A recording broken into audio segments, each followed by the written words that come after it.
ॐ अज्ञानतिमिरान्धस्य ज्ञानाञ्जनाशलाकया चक्षुरुन्मीलितं येन तस्मै श्रीगुरवे नमः। श्रीचैतन्यमनोभीष्टं स्थापितं येन भूतले स्वयं रूपकदा मह्यं ददाति स्वपदान्तिकं। वन्देऽहं श्रीगुरो श्रीयुतपदकमलं श्रीगुरून् वैष्णवांश्च श्रीरूपं साग्रजातं सहगणरघुनाथान्वितं तं सजीवं साद्वैतं सावधूतं परिजनसहितं कृष्णचैतन्यदेवं श्रीराधा कृष्णपादान् सहगणललिता श्रीविशाखान्वितांश्च। हे कृष्ण करुणा सिन्धु दीनबन्धो जगत्पते गोपेश गोपिकान्त राधाकान्त नमोऽस्तुते। तप्तकाञ्चन गौराङ्गी राधे वृन्दावनेश्वरी वृषभानुसुते देवी प्रणमामि प्रिये। वाञ्छाकल्पतरुभ्यश्च कृपा सिन्धुभ्य एव च पतितानां पावनेभ्यो वैष्णवेभ्यो नमो नमः। श्रीकृष्ण चैतन्य प्रभु नित्यानंद श्री अद्वैत गदाधर श्रीवासादि गौरभक्तवृंद हरे कृष्णा कृष्ण कृष्ण हरे हरे हरे राम राम राम हरे हरे। नमो विष्णुपादाय कृष्ण पृष्ठाय भूतले श्रीमते भक्तिवेदांत स्वामिन्निति नाम्नि नमस्ते सारस्वते देवे गौरवाणी प्रचारिणे निर्विशेष शून्यवादी पाश्चात्य देशतारिणे मूकं करोति वाचालं पंगुं लंघयते गिरिं यत्कृपातमहं वन्दे परमानन्दमाधवं श्रीगुरून् दीनतारिणं कृष्णचैतन्यमीश्वरम्।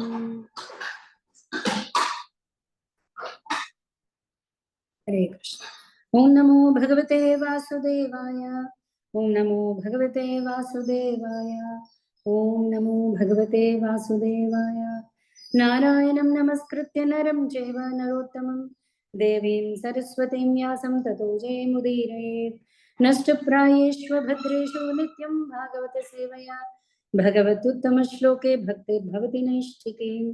कृष्णाय वासुदेवाय देवकी नन्दनाय च नंदगोपकुमाराय गोविंदाय नमो नमः।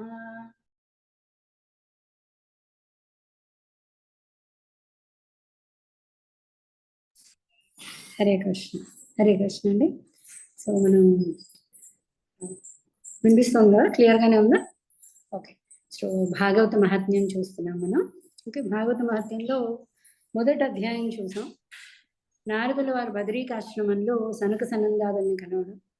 ఓకే, సో సనక సనందాదులు అడుగుతున్నారు నారదుల వారిని, ఏదో చింతతో ఉన్నారు, ఇటు వెళ్తున్నారు అటు వెళ్తున్నారు, వేగంగా ఏదో వెతుకుతున్నారు, ఏంటి ఏం జరిగింది అని అనగా నారదుడు తనకు వచ్చిన సమస్యని సనక సనందాదులకు చెప్తున్నాడు. సమస్య ఏంటి?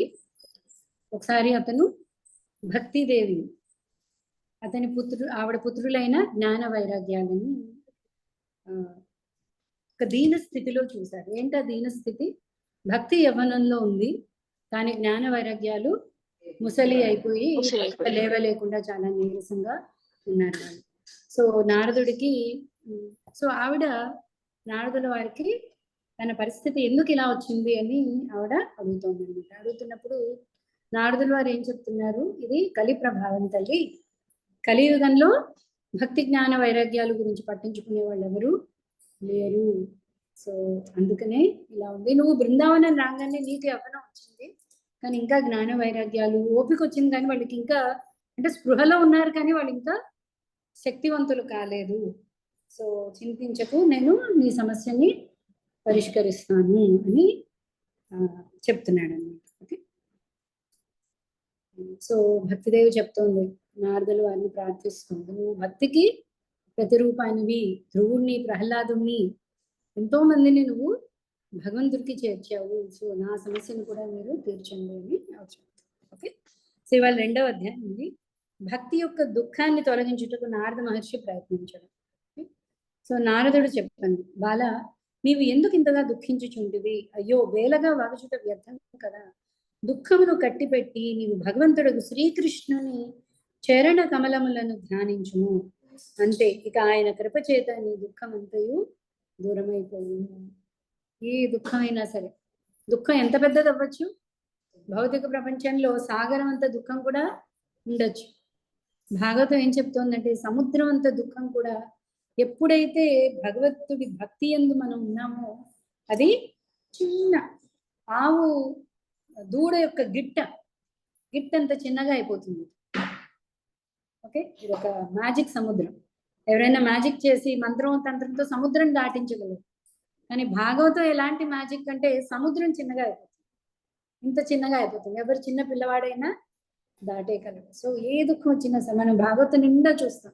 ఎవరికి ఏ దుఃఖం వచ్చినా సరే కృష్ణ కథా శ్రవణం వల్ల, కృష్ణ నామం వల్ల, ఓకే, కృష్ణుని ఆశ్రయించడం వల్ల అంతటి సమస్యని కూడా వాళ్ళు ఎదుర్కోగలుగుతున్నారు. ఓకే, సో నారదుడు చెప్తున్నాడు, శ్రీకృష్ణ చరణాలను ధ్యానించు తల్లి, నువ్వు నీ దుఃఖం అంతా కూడా దూరం అయిపోతుంది అని శ్రీకృష్ణుడి గురించి చెప్తున్నాడంట. శ్రీకృష్ణుడు కౌరవుల ఆగడముల నుండి ద్రౌపదిని రక్షించను, గోపసుందరీమణులను చేరతీసి సనాతనను చేసెను. సర్వకాలముల యందు సమస్తమును సంరక్షించు శ్రీకృష్ణుడు ఎక్కడికో వెళ్ళలేదు కదా. పైగా నీవు సాక్షాత్తు భక్తిదేవి, ఆయనకి ఎల్లప్పుడూ అతని ప్రాణముల కంటే ప్రియమైన దానివు. నీవు పిలిస్తే చాలు పరమాత్ముడు పరిగెత్తుకుని వచ్చి నీచుల గృహముల యందును ప్రవేశించును. మనం ముందు చూసాం కదా, చెప్పుకున్నాం, భక్తికి అర్హత అనేది లేదు. ఎలాంటి వాళ్ళ ఇంట్లో నారదుడు చెప్తున్నాడు, తల్లి నువ్వు చాలా పుణ్యాత్మురాలు. ఎందుకు? భగవంతుడికి తన ప్రాణాల కంటే నువ్వంటే చాలా ఇష్టం. ఎవరా నువ్వు?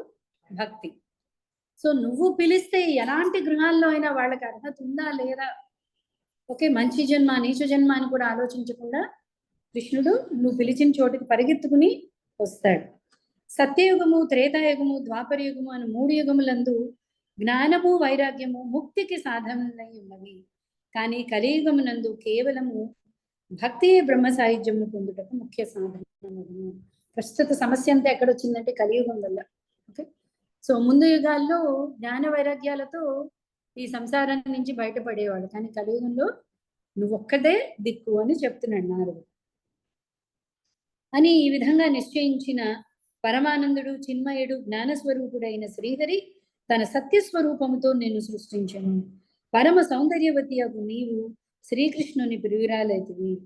ఒకసారి నీవు అంజలి ఘటించి ప్రభు నేనేమి చేయవలేను అని అడిగితివి. అందులకు ఆ పరంధాముడగు శ్రీకృష్ణుడు నా భక్తులను పోషించుము అని నిన్ను ఆజ్ఞాపించను. వెంటనే నీవు సరేనని భగవంతుని ఆజ్ఞని అంగీకరించితివి. అందుకు శ్రీహరి నీ ఎడల మిగుల ప్రసన్నుడయ్యను. నీకు సేవ చేయుటకు గాను ముక్తిని దాసిగా నీకు ఒసగను. ఈ జ్ఞాన వైరాగ్యములను పుత్ర రూపంలో నీకు ప్రసాదించను. సో ఎంత గొప్పగా చెప్తున్నాడో చూడండి భక్తి గురించి. ఓకే, సో భక్తి ఒకసారి భగవంతుడిని ఆశ్రయించి నాకు ఏదైనా సేవ ఇప్పించండి అని అడగంగానే నువ్వు భక్తులను అనుగ్రహించు, భక్తులని పోషించు అని చెప్పాడు. చెప్పంగానే ఆవిడ వెంటనే అంగీకరించి భక్తుల దగ్గరికి వెళ్ళింది భక్తి. సో దాంతో అతడు అతి ప్రసన్నమే ఏం చేశాడు, భక్తికి ఎవరిని దాసి కింద ఇచ్చాడు? ముక్తిని. సో మనం భాగవతంలో కూడా చదువుతాం, ముక్తి ఎప్పుడు చేతులు కట్టుకుని ఉంటుందిట భక్తుల పక్కన. భక్తులేమో దాని గురించి పట్టించుకోరు. భక్తులకి ఎప్పుడు భగవత్ సేవే కావాలి. ముక్తి ఎప్పుడు నా వైపు తిరుగుతారో వీళ్ళకి ముక్తి ప్రసాదిద్దాం, నేను సేవించుకుందామని ముక్తి భక్తికి దాసి. మనకి ఇక్కడే అర్థం అవుతుంది భక్తికి ముక్తికి తేడా ఏంటి అని. ముక్తి అన్నిటికంటే హైయెస్ట్ కదండి, ధర్మార్థ కామ మోక్ష, మోక్ష అన్నిటికంటే హైయెస్ట్. అంటే ఇక్కడ ఏం చెప్తున్నాడు, ఆ ముక్తి భక్తికి దాసురాడట. దాసి కింద భగవంతుడు ముక్తిని పంపించాడు భక్తికి. జ్ఞాన వైరాగ్యాల్ని పుత్రుల కింద ఇచ్చాడు. నీవు నీ స్వీయ రూపం చేత వైకుంఠ ధామమునందు భక్తులను పోషించుచుండువు. భూలోకమునందు మాత్రమే నీవు ఛాయారూపమును దర్శించి భక్తులను చక్కగా పోషించవు. అంటే వైకుంఠ ధామంలో మొత్తం అంతా కూడా భక్తే నిండి ఉంది. ఓకే, ఇక్కడ ఛాయారూపంతో అక్కడక్కడ మనకి యాక్చువల్లీ భక్తి అంత డైరెక్ట్ గా కనిపించట్లేదు కలియుగంలో. అనంతరము నీవు ముక్తిని, జ్ఞానమును, వైరాగ్యములను వెంటబెట్టుకుని భూతలమునకు చేరితుడు. సత్యయుగము నుండి మొదలుకొని ద్వాపర యుగాంతము వరకు నీవు మహదానందంతో ఉంటుంది. కలియుగమందు నీ దాసియగు ముక్తికి పాషండ రూపమగు రోగం సంక్రమించినది. దానిచే పీడింపబడుచున్న ఆమె చిక్కి శల్యం కాజొచ్చును. అంతటా నీ ఆజ్ఞనందుకుని ముక్తి వెంటనే వైకుంఠ లోకానికి తిరిగి వెళ్ళిపోయింది. కలియుగం రాగానే ముక్తి గురించి ఆలోచించేవాడు ఎవడూ లేడు. పాషండులు అంటే నాస్తికులు అండి. వాళ్ళ అస్తిత్వాన్నే వాళ్ళు ఒప్పుకోరు. ఓకే, సో అలాంటిది భగవంతుడి యొక్క అస్తిత్వాన్ని, ముక్తి గురించి ఆలోచించి, అంటే ఎవరూ లేరు ఆలోచించేవాళ్ళు. సో ఆవిడంది, సరే అయితే నువ్వు వైకుంఠానికి వెళ్ళిపో, ఇక్కడ నీకు పనేవి ఉండేలా లేదు అని భక్తిదేవి ఏం చేసింది, ముక్తిని వైకుంఠానికి పంపించింది. నీవు స్మరించినంతలోనే ఆమె ఈ లోకమునకు ఏతించు. అదే భక్తి కనుక తలుచుకుంటే వాడు వెంటనే ఇక్కడికి వస్తుంది ముక్తి. తిరిగి తన ధామమునకు వెళ్ళిపోను. కానీ ఈ జ్ఞాన వైరాగ్యములను నీ కుమారులుగా భావించి వారిని నీ సంరక్షణలోనే ఉంచుకుంటుంది. సో వీళ్ళు నీ పుత్రులు కదా, కాబట్టి నువ్వు రక్షిద్దామని వాళ్ళని నీ దగ్గరే ఉంచుకున్నావు. ఈ కలియుగమునందు జ్ఞాన వైరాగ్యములకు ఆదరణ కరువైనది. వీరిని ఎవరునూ లెక్క చేయట్లేదు. ఉపేక్షకు గురి అగుట వలన వీరు నిరుత్సాహంతో బలహీనులే కృంగిపోచున్నారు. అంతట నీ కుమారులిద్దరినీ ముదుసలితనము ఆవహించింది. అయినను నీవు చింతింపవలదు. నేను వీరికి నూతన జీవనమును కల్పించుటకు తగిన ఉపాయమును ఆలోచించవలను. సో జ్ఞాన వైరాగ్యాల గురించి ఎవరు పట్టించుకోవట్లేదు కాబట్టి వీళ్ళకి ముసలితనం వచ్చేసింది. కానీ నువ్వేమీ చింతించకు తల్లి, నేను ఖచ్చితంగా దీనికి ఒక ఉపాయాన్ని చెప్తాను నీకు అంటున్నాను. సుముఖి, కలియుగంతో సమానమైన యుగము వేరొకటి లేదు. అంటే మనం సత్యయుగం బెస్ట్ అనుకున్నాం కదా, నిన్న మనం కొంచెం డిస్కస్ చేసుకున్నాం. ఏంటి, కలియుగం బెస్ట్ యుగం. యాక్చువల్లీ దేవతలందరూ కూడా ఈ కలియుగంలో జన్మ తీసుకోవడానికి వాళ్ళు ఎదురు చూస్తున్నారు. ఎందుకు, కలియుగంలో అతి సులువైన భక్తి అనే మార్గంతో మనం భగవంతుడిని చేరుకోవచ్చు. ఓకే, కాబట్టి కలియుగం అన్నిటికంటే ఉత్తమమైన యుగం. ఓకే,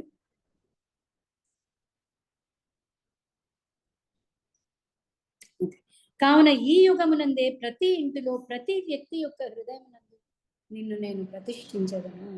సో నారదుడు చెప్పాడు అంటే ప్రతి ఒక్కరికి కృష్ణ భక్తి లభిస్తుందండి. చైతన్య మహాప్రభు కూడా చెప్పారు, ఇంటింట ఊరు ఊరు ప్రతి మూల కూడా హరినామం అనేది వినిపించబోతుంది. సో వీటిలో ఈ మూవ్మెంట్ అంటారు కదా, ఉద్యమం, ఓకే, కృష్ణ భక్తి ప్రచారం అనే ఉద్యమంలో మనందరం కూడా పాల్గొనాలి. అదే మనం భగవంతుడికి చేసే సేవ. ప్రతి ఒక్కళ్ళ ఇంట్లో హరినామం అనేది ఉండాలి. దేవి చూడుము, ఇతర ధర్మములనన్నింటినీ త్రోసి రాజని భక్తదేవికి పట్టము గట్టి ఈ లోకమునందు మహోత్సవ సంబరముల తీరుగా నీ గురించి ప్రచారము చేయని ఎడల నేను ఆ శ్రీహరి దాసుడను కానే కాదు అంటున్నాడు. సో ఖచ్చితంగా నిన్ను నేను సర్వము వ్యాపింపజేస్తాను తల్లి అని చెప్తున్నాడు. ఈ కలికాలమునందు నిన్ను అనగా భక్తిని కలిగి ఉండుట మిగులు శ్రేష్టమైనది. అట్టి నీ సాంగత్యము చేత ఎంతటి పాపాత్ముడైనను నిరాటంకముగా నిర్భయముగా శ్రీకృష్ణ భగవానుని అభయస్థానమును చేరుకొను. ఎల్లప్పుడూ ప్రేమరూపమైన భక్తితో ఈ భగవంతుడి అభయస్థం అనేది చాలా ఇంపార్టెంట్ అండి. ఎందుకు, మనందరం ప్రతి క్షణం భయంతో ఉన్నాం. నాకేం భయం లేదు కాదు, ప్రతి క్షణం నెక్స్ట్ మినిట్ ఏం జరుగుతుంది, నా గురించి భయం లేకపోవచ్చు, కానీ నా వాళ్ళకి ఏం జరుగుతుంది, నా ఆస్తికి ఏమవుతుంది, నా సంపదకి ఏమవుతుంది, ఈ నాకు సంబంధించిన అన్నిటి మీద భయం. సో అభయం అంటే ఏంటి, ఏ భయం అక్కర్లేదు. సో ప్రతి ఒక్కళ్ళు ఈ అభయం కోసమే చూస్తాం. మనం ఎందుకు సెక్యూరిటీ డిపాజిట్లు కడుతున్నాం, ఎఫ్డీలు ఎందుకు చేస్తున్నాం, మనకు అదొక షెల్టర్ ఇస్తుంది, మనకు ఒక ఆశ్రయం ఇస్తుంది అనే కదా. సో అలాగా ప్రతి ఒక్కళ్ళు కూడా భయం న్యాచురల్ గా ఉంది. పదం విపత్తు, ప్రతి నిమిషం డేంజర్ ఉందండి భౌతిక ప్రపంచం. సో ఈ అభయం అనేది చాలా ఎక్కడ అభయం దొరుకుతుంది, అందుకే భగవంతుడి అభయహస్తం ఖచ్చితంగా అందరూ ఆశ్రయించాలి. భగవంతుడు చెప్తున్నాడు, మా శుచః అంటే ఏంటి, భయపడద్దు, అహం త్వాం సర్వ పాపేభ్యో మోక్షయిష్యామి, నేను నిన్ను అన్ని పాపాల నుంచి నేను ముక్తుడిని చేస్తాను. మా శుచః, నా కంచి వరదరాజ స్వామి చేయి మీద రాసి ఉంటుంది, మా శుచః, భయపడకండి. కృష్ణుడు అభయం ఇస్తున్నాడు. ఓకే, ఎల్లప్పుడూ ప్రేమ రూపమైన భక్తితో ఓతప్రోతములకు వారి హృదయములు పవిత్రములు నిర్మలముగా మారును. ఆ విధంగా శుద్ధ అంతఃకరణము కలిగిన వారు కలలో కూడా యమధర్మరాజును దర్శింపరు. భావతంలో చూస్తాం, మనకి యముడు కూడా ఆ హామీ ఇచ్చేస్తాడు, యమదూతలకి చెప్పేస్తాడు. ఏంటి? పొరపాటున కూడా ఎక్కడైతే భక్తులు నా నామాన్ని ఉచ్చరిస్తున్నారో మీరు అటు పక్కకి వెళ్ళడానికి లేదు, వాళ్ళ వైపు కన్నెత్తి కూడా చూడకండి అని యమదూతలకి చెప్తున్నాడు యమధర్మరాజు.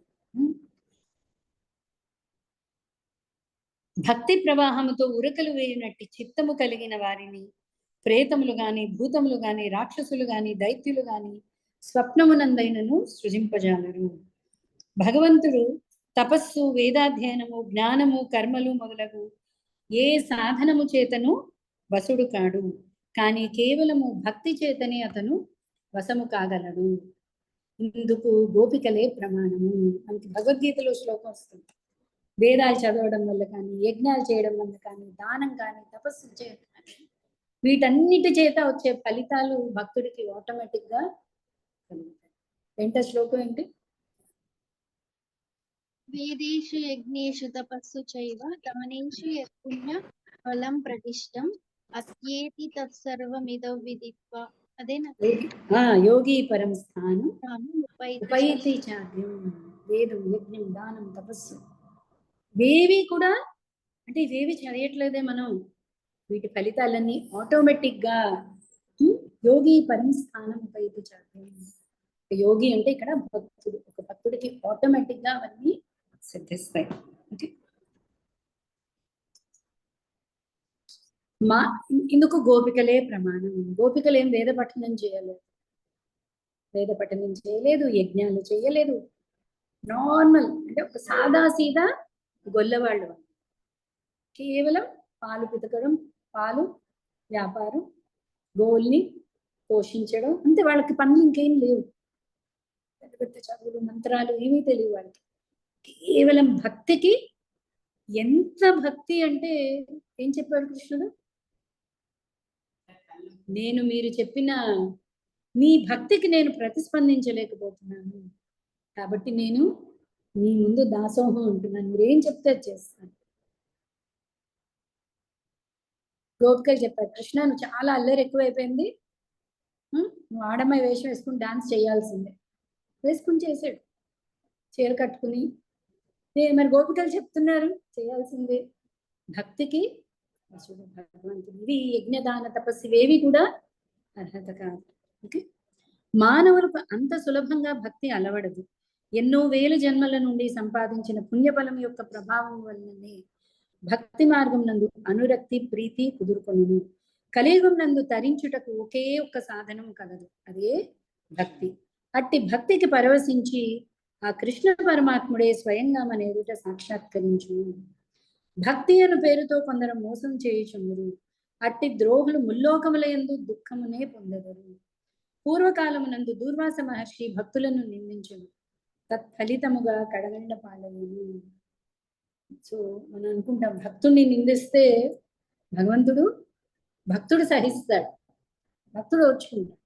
దైవ సంకల్పం అని భక్తుడు ప్రతిఘటించాడు, కానీ పరమాత్ముడు. సో దూర్వాసుడి కథ విన్నాం, చూసాం కదా. దుర్వాసుడు అనగానే మనకి ఏకాదశ కథ గుర్తొస్తుంది. భగవంతుడు స్వయంగా చక్రమే వచ్చేసింది, అడ్డు పడిపోయింది అంబరీషుడు. ఓకే, ఈ వ్రతములు, తీర్థములు, యోగములు, యజ్ఞములు, జ్ఞాన చర్చలు మొదలకు పెక్కు సాధనముల అవసరమే లేదు. ఒకే భక్తి మాత్రమే ముక్తిని ప్రసాదించగలదు. సూతుడు పలికిన ఈ రీతిగా నారదుడు నిర్ణయించి చెప్పిన తన మహత్వమును గూర్చి భక్తి వినని, తద్వారా ఆమె యొక్క సమస్త అంగములు పరిపుష్టములయ్యను, గొప్ప బలమును పుంజుకునేను. అప్పుడు ఆమె నారదునితో ఇట్లు చెప్పసాగను. మంచి బలం వచ్చింది, పుష్టిగా అయింది ఆవిడ. ఓకే, భక్తి ఇట్లనే నారద మహర్షి తమరు ధన్యులు, మీ యందు నాకు నిశ్చలమైన ప్రీతి గలరు. నేను ఎల్లవేళలా మీ హృదయమునన్నే నివసించి ఉండేదను, ఎప్పుడూ కూడా మిమ్మల్ని వదిలి వెళ్ళను. సాధు పురుష, మీరు దయగలవారు. ఒక్క నిమిషములోనే మీరు నా సమస్త దుఃఖరాశిని ధ్వంసమునర్చితిరి. కానీ నా పుత్రులు ఇంకనూ చైతన్యవంతులు కాలేదు, కావున వారిని మీరు మేల్కొల్పుడు, చైతన్యవంతులను చేయు. కృష్ణుడు చెప్పేశాడు నారదుడికి. ఏమని చెప్పాడు? ఎత్ర గాయంతి మద్భక్తాః తత్ర తిష్ఠామి నారద. ఎక్కడైతే నా భక్తులు ఉన్నారో అక్కడే ఉన్నాను. నా కోసం నువ్వు వైకుంఠం వెతకక్కర్లేదు, ఎక్కడ ఏ భక్తుడు ఉన్నాడో ఆ భక్తుడు హృదయంలో నేను తిష్ట వేసి కూర్చుండా. సో భగవంతుడిని ఎక్కడ వెతుక్కోవాలంటే మనం భక్తుల్లో వెతుక్కోవాలి, అక్కడే ఉంటాడు భగవంతుడు. ఓకే, సో భక్తిదే ఉంటుంది. సో ఒక్క నిమిషంలో నా దుఃఖాన్ని మీరు పోగొట్టారు, కానీ నా పుత్రులు ఇంకా చైతన్యవంతులు కాలేరు, దీనికి కూడా ఉపాయం చెప్పండి అని అడుగుతుంది. సూతుడు చెప్పసాగిన భక్తి పలికిన మాటను విన్న నారదుడు మిక్కిలి దయాంతరంగుడయ్యను.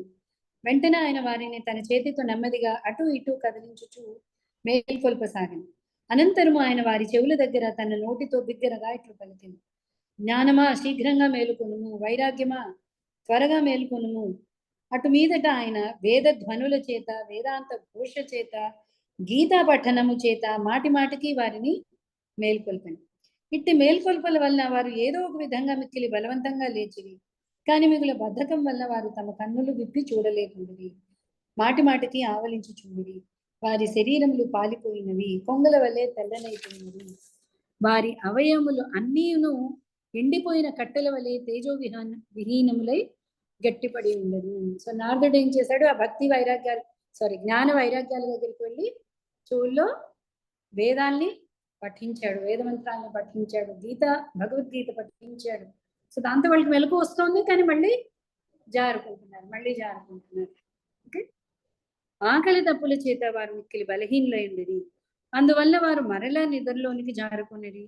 అట్లు నిద్రలో మునిగిన వారిని చూసి నారదుడికి గొప్ప విచారం కలిగింది. అయ్యో, ఇప్పుడు నేనేమి చేయుదును అని నారదుడు చింతింపసాగాడు. సౌనక మహర్షి, వీరి నిద్ర ఇంతకింతకు ఎక్కువగుచున్నది, అంతకంటే ఎక్కువగా వీరి వృద్ధాప్యము ఎట్లు దూరమగునో కదా అని ఈ విధంగా మిగిలి చింతించుచు నారద మహర్షి భగవంతుని స్మరింపసాగిను. అంటే సనక నారదుడు చెప్తున్నాడు కదా, సో ఇలా చూసే కొద్దీ వీళ్ళు ఇంకా ఇంకా నిద్రలోకి జారుకుంటున్నారు, ఏం చెయ్యాలా అని నేను భగవంతుడికి నమస్కరించుకున్నాను. అప్పుడు ఏం జరిగిందో చూడు. అప్పుడే ఆకాశవాణి ఇట్లు వినిపించను, మునీంద్ర దుఃఖించవలదు, నీ ప్రయత్నము నిస్సందేహముగా సఫలమగును. దేవర్షి, ఇందుకొరకు నీవు ఒక సత్కార్యమును ఆచరించును. నీవు చేయవలసిన అట్టి సత్కర్మను గూర్చి నీకు సాధు శిరోమణులకు మహానుభావులు వివరించి చెప్పగలరు. దీని గురించి నువ్వు ఒక్క సత్కార్యం చేయాలి. ఆ సత్కార్యం ఏంటి అనేది నీకు సాధు పురుషులు నీకు ఎక్స్ప్లెయిన్ చేస్తారు. కాబట్టి నువ్వు ఆ సాధు పురుషుల్ని సమీపించి ఆ సత్కార్యం గురించి తెలుసుకొని, ఎవరు చెప్పారు? ఆకాశవాణి చెప్పింది. ఓకే, అట్టి సత్కార్యమును నిర్వహించుము. తత్క్షణమే వీరిద్దరి నిద్ర వృద్ధాప్యము తొలగిపోవును. వెనువెంటనే సర్వత్రా భక్తి ప్రసారము వ్యాపించును అని ఆకాశవాణి పలికిన పలుకులు అచ్చటి వారందరికీ మిగులు స్పష్టముగా వినిపించును. తద్వారా నారద మునీంద్రుడు గొప్ప ఆశ్చర్యమునకు లోనయ్యాడు. అంతటా నాకు దీని అభిప్రాయం ఏమిటో బోధపడటలేదు అని ఆయన పలుకసాగను. సో నారదుడు ఆలోచించాడు, ఏమిటా సత్కర్మ, ఎవరా మహానుభావులు, ఇప్పుడు నేను ఎవరిని కలవాలి, ఎక్కడికి వెళ్ళాలి అని ఆలోచిస్తున్నాడు. నారద మహర్షి పలికింది, ఆకాశవాణి కూడా ఈ విషయం గుప్త రూపంగా సూచించినది.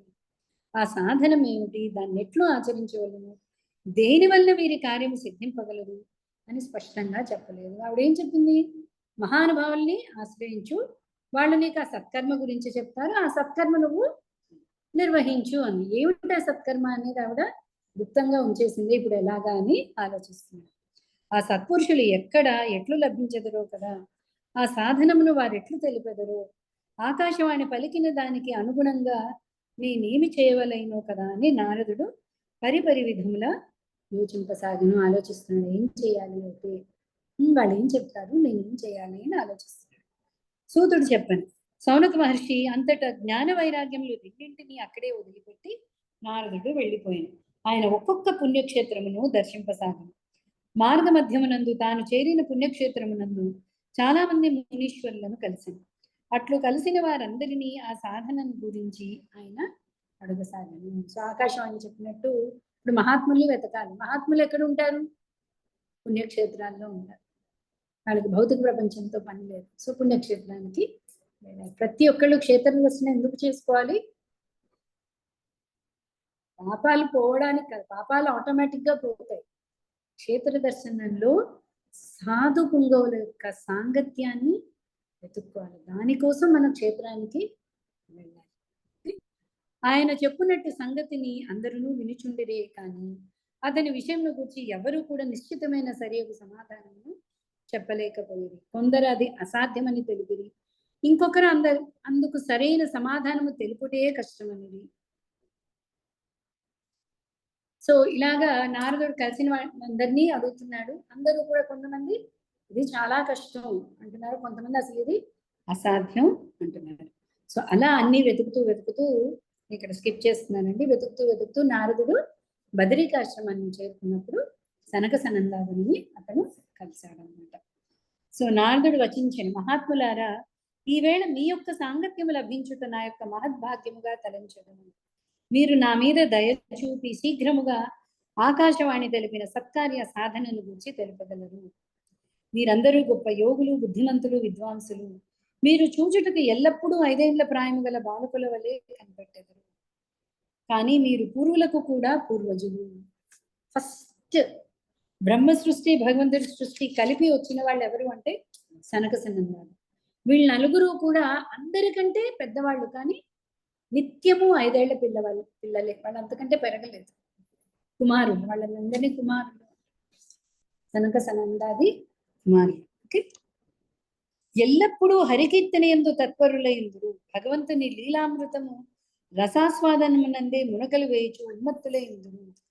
భగవత్ కథయే మీ జీవనాధారము. మనం తర్వాత చూస్తాం భాగవతం. వాళ్ళు యాక్చువల్లీ గొప్ప జ్ఞానులు. వైకుంఠంలో భగవంతుడి దర్శనం వల్ల వాళ్ళు నిత్యం భక్తి మార్గాన్ని ఎంచుకున్నారు. ఓకే, మనకు ఆ కథ అందరికీ తెలిసి ఉంటుంది. జయ విజయ్ వాళ్ళని ఆపడం, వాళ్ళు కేవలం కనుబొమ్మ ముడి చేతే వాళ్ళు శాపగ్రస్తులయ్యారు.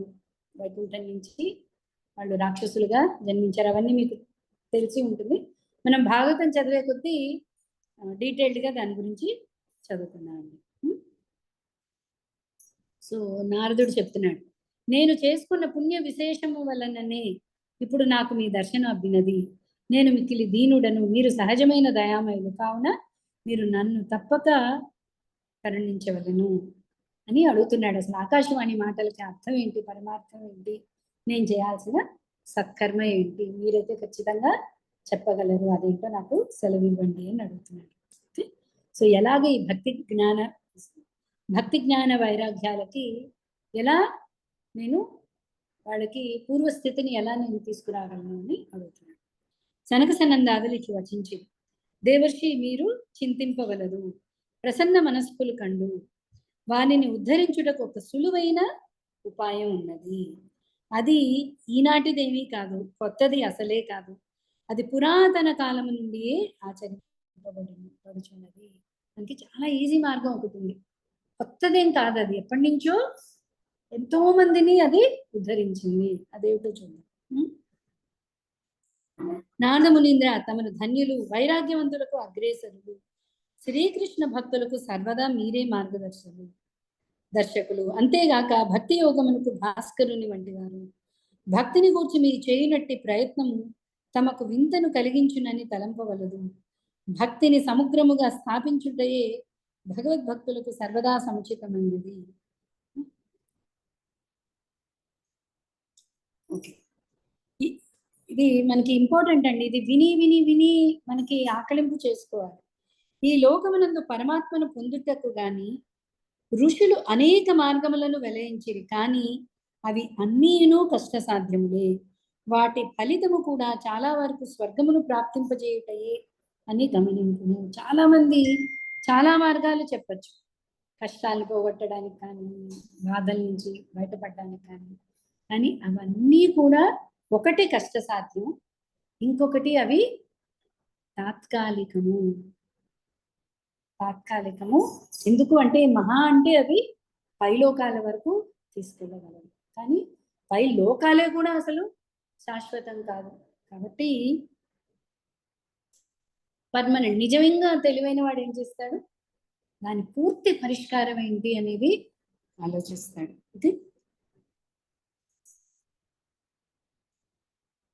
ఇప్పటి వరకు పరమాత్మను చేరుటకు కావలసిన మార్గము ఉత్తముగానే ఉండిపోయినది. దానిని ఉపదేశించగల పురుషుడు దాదాపు అదృష్టం వలననే లభించగలడు. ఇంతకు ముందు మీకు ఆకాశవాణి సూచించిన సత్కార్యముల గురించి మీకు మేము తెలిపెదము. మీరు ప్రసన్నులై సమహిత చిత్తులై వినుడు. దీన్ని వినండి. నారద మహర్షి ద్రవ్యయజ్ఞము, తపోయజ్ఞము, యోగయజ్ఞము, స్వాధ్యాయ రూపము, జ్ఞానయజ్ఞము ఇవన్నీను కర్మ మార్గమునే సూచించును. విద్వాంసులు జ్ఞానయజ్ఞముని సత్కార్యముగా నుంచి తమ సమ్మతిని తెలిపిరి. అది శ్రీమద్ భాగవత ప్రవచన పారాయణ పూర్వక జ్ఞానయజ్ఞము.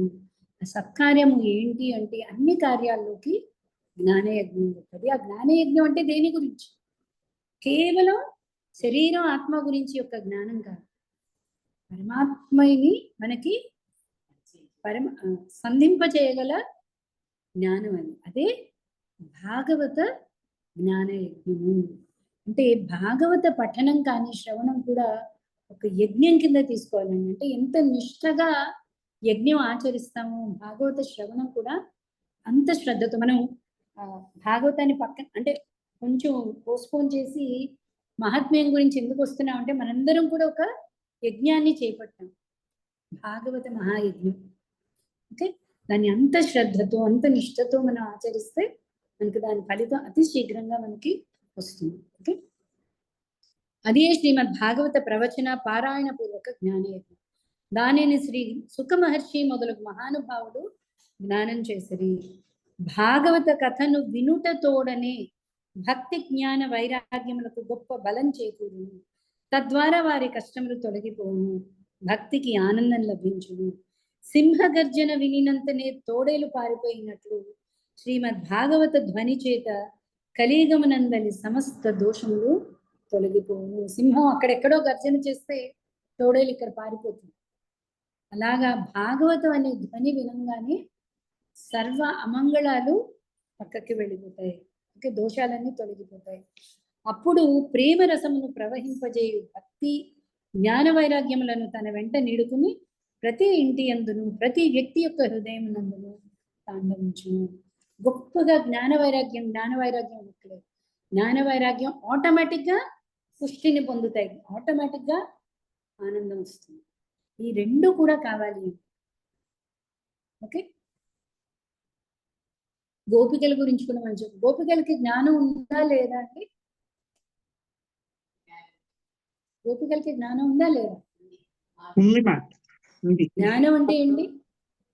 కృష్ణుడు ఎవరు అని వాళ్ళకి తెలుసు, కృష్ణుడు పరమాత్మ అని తెలుసు, అన్నిటికీ మూలం అని తెలుసు. ఒక్క గోపి గీతం చాలు మనకి. గోపికలకి ఎంత జ్ఞానం ఉంది, ఎంత జ్ఞానం అంటే వాళ్ళు బ్రహ్మ సృష్టిలో కూడా లోపం కనుక్కున్నారు. బ్రహ్మ సృష్టికి మించింది ఏం లేదంటున్నారు, అంత జ్ఞానం ఉంది. కానీ ఆ ప్రేమ వల్ల మనకి జ్ఞానం అసలు ఏ పాటిదో, ఆ జ్ఞానం చూసి కృష్ణుడు అది వాళ్ళకి లొంగిపోలేదు, ఆ భక్తి చూసి కృష్ణుడు గోపికలకి వశమయ్యాడు. ఓకే, సో జ్ఞానం ఆటోమేటిక్గా వస్తుంది, వైరాగ్యం ఆటోమేటిక్గా వస్తుంది. ఇంకా దేని మీద వాళ్ళకి మనస్సు లేదు, ఆటోమేటిక్గా వచ్చేస్తుంది. ఓకే, నారదుడు ఇట్లనని, భక్తి జ్ఞాన వైరాగ్యములను మేల్కొల్పుటకు గాను నేను వేదాంగములను గట్టిగా చదివి వినిపించుతుని, గీతను పఠించుతుని, ఈ రీతిగా ఎంతగానో ప్రయత్నించుతుని, కానీ అప్పటికి కూడా ముగ్గురును మేల్కొనలేదు. ఇట్టి దశలో శ్రీమద్ భాగవతమును వినిపించినంతనే వారెట్లు మేల్కొనెదరు? ఏలైనా ఆ కథ ఎందలి ప్రతి శ్లోకమునందు ప్రతి పదమునందు వేదముల సారాంశమే నిబిడీకృతమై ఉన్నది కదా. మీరు శరణు చొచ్చిన వారి యందు వాత్సల్యమును కురిపించెదరు. మీ దర్శనము ఎప్పుడూ వ్యర్థం కాదు కనుక ఏమాత్రం ఆలసింపక నా ఈ సందేహాన్ని తొలగించరు. సందేహం అర్థమైందండి? నేను వేద పఠనం చేశాను వాళ్ళ చెవుల్లో, మంత్రం ఉపదేశించాను, గీతా పఠనం చేశాను, కానీ లేవలేదు. భాగవతం ఏంటి? వాటన్నిటి సారాంశమే కదా. ఓకే, సో ఇవన్నీ చేసినా లేవని వాళ్ళు భాగవత పఠనంతో ఎలా లేస్తారు అని సందేహం అడుగుతున్నాడు అన్నమాట. సనక సనందాదులు చెప్పింది, వేదమును ఉపనిషత్తుల సారము నుండి జనించినదే శ్రీమద్ భాగవత కథ. ఇంతేగాక వేద ఉపనిషత్తుల నుండి విడివడి వాటి యొక్క ఫలరూపముగా అందినదే శ్రీమద్ భాగవతం.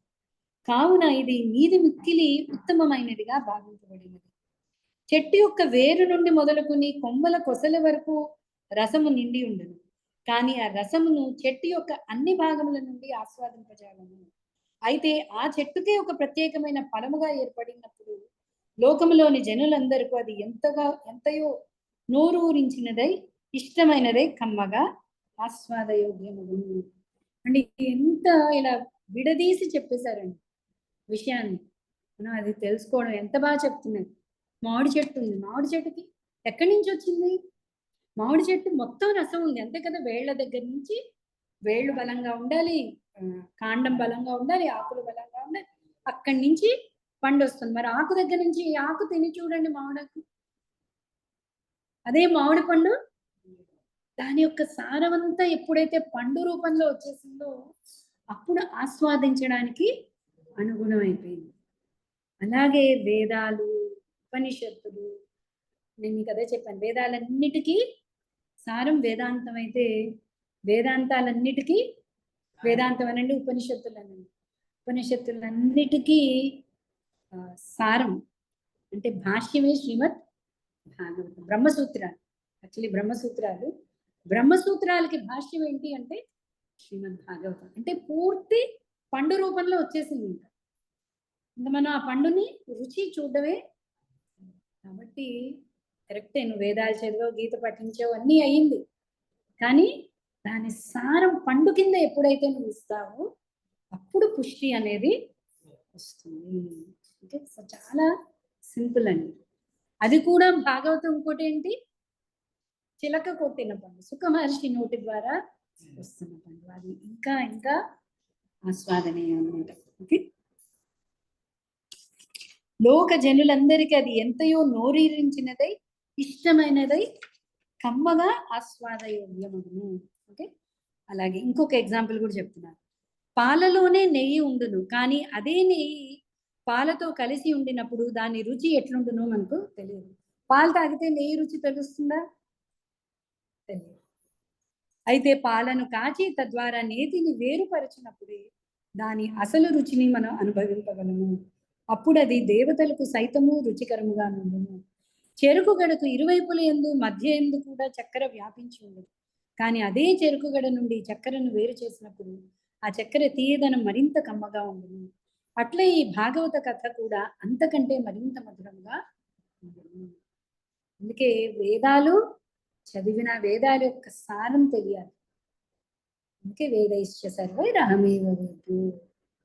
నన్ను తెలుసుకోవడమే వేదాల యొక్క పర్పస్, ఉద్దేశమే. అసలు వేద పఠనం ఎందుకు చేయాలి? భగవంతుని, కృష్ణుడిని తెలుసుకోవడమే వేద పఠనం యొక్క ఉద్దేశం, యజ్ఞం యొక్క ఉద్దేశం, తపస్సు యొక్క ఉద్దేశం, దానం యొక్క ఉద్దేశం. ఏదైనా కూడా కృష్ణుడిని తెలుసుకోవడం కోసమే ఆచరింపబడాలి, అప్పుడే అది పరిపూర్ణం. ఈ భాగవత పురాణం వేదములతో సమానమైనది. శ్రీ వ్యాసదేవులు భక్తి జ్ఞాన వైరాగ్యములను చక్కగా ప్రతిష్ఠింపజేయుటకే దీనిని ప్రకటించిరి. వేదాంతముల పారంగతుడు, భగవద్గీతను కూడా రచించిన వాడు ఒక శ్రీ వ్యాస భగవానుడు ఒకసారి ఖిన్నుడై అజ్ఞాన సముద్రంలో మునిగి తేలుచుండెను. అప్పుడు తమరే ఆయనకు 4 శ్లోకములతో కూడిన భాగవతం ఉపదేశించితిరి. దానిని వినినంతలోనే వ్యాసుని చింతలన్నీయు సమసిపోయెను. ఇప్పుడు దీని గురించి మీరేలా ఆశ్చర్యపడుచుంటిరి? మమ్ములను ఎందుకు ప్రశ్నించుచుంటిరి? భక్తి జ్ఞాన వైరాగ్యముల దుఃఖమును బాధలను నశింపజేయుటకు గాను మీరు వారికి శ్రీమద్ భాగవతంను వినిపింపజేయవలేను. అంటే గుర్తు చేస్తున్నారన్నమాట. వ్యాసదేవుడి చింత కూడా మీరు భాగవతం రాయమని చెప్పారు కదా, మరి వేదాలు రాసిన అతని చింత తీయలేదు. మనం అది చూసేసాం కదా భాగవతంలో. కాబట్టి మీరు భాగవతాన్ని, భాగవత ప్రవచనం అనేది అదే సత్కర్మ అని చెప్తున్నారు. నారద మహర్షి వచించింది, మహానుభావులారా, మీ దర్శనము జీవుల సంపూర్ణ పాపములను తత్క్షణమే నశింపచేయును. సాంసారిక దుఃఖ రూపమైన దావానలముచే తపించుచున్న వారిపైన మీ దర్శనము శాంతి వర్షమును కురిపించును. ఆదిశేషుని సహస్ర ముఖముల ద్వారా గానము చేయబడుచున్న భగవంతుని కథామృతమునే మీరు నిరంతరము పానము చేయుచుందురు. ప్రేమ భక్తిని ప్రకటింపజేయుట కొరకే నేను మిమ్మల్ని ఆశ్రయించదను. ఇంక భాగవతంలో ఈ కథ వస్తుందండి. సనక సనందాదులు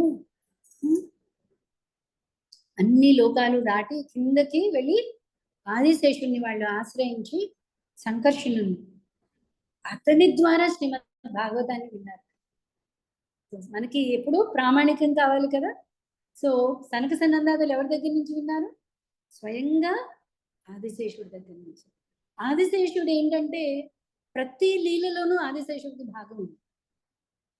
సో కళ్ళకి అంటే చూసి చెప్తున్నాడు ఆదిశేషుడు.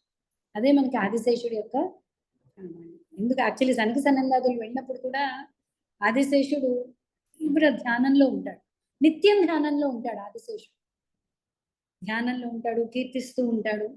ఎప్పుడైతే భక్తులు వచ్చి అడిగారు, మనం అక్కడ చెప్పుకున్నాం గుర్తుందా, తన ధ్యానాన్ని కూడా పక్కన పెట్టి భగవద్గతని, అంటే భగవద్గత చెప్పండి అనే అవకాశం వచ్చినప్పుడు నేను ధ్యానం చేసుకోవాలి అనుకోవడంలో అర్థం లేదు. ఎందుకంటే ధ్యానం ఒక సేవ అయితే భగవద్గతని చెప్పడం అనేది ఇంకా గొప్ప సేవ అది. సో ఆదిశేషుడు స్వయంగా సనక సనందాదులకి భాగవతాన్ని చెప్పాడు అన్నమాట. ఓకే, సో అదే చెప్తున్నాడు నారదుడు.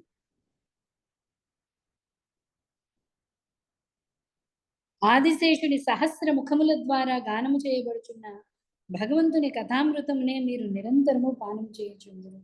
ప్రేమ భక్తిని ప్రకటింపజేయుట కొరకే నేను మిమ్మల్ని ఆశ్రయించగలను. అనేక జన్మల నుండి సంపాదించుకున్న పుణ్యముల పంట పండినప్పుడే మనుషులకు సత్పురుష సాంగత్యము లభించును. అప్పుడు అతనికి అజ్ఞానము వలన కలిగిన మోహము, మదము అనడు అంధకారము నశించిపోయి వివేకము ఉదయించును.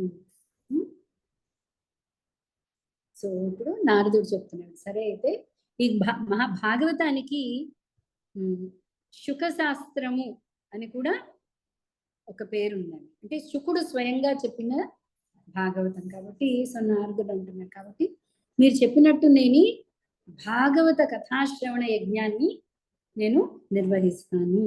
ఓకే, తద్వారా భక్తి జ్ఞాన వైరాగ్యములను ప్రయత్నపూర్వకంగా ప్రజల హృదయములందు స్థాపించి పదిలపరచడము.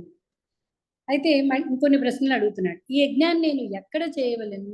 ఇందుకు తగిన స్థలమును తమరు నాకు నిర్దేశించుడు. మీరు వేద శాస్త్ర పారంగతులు కావున నాకు ఈ శుకశాస్త్ర మహిమను గూర్చి వినిపించుడు.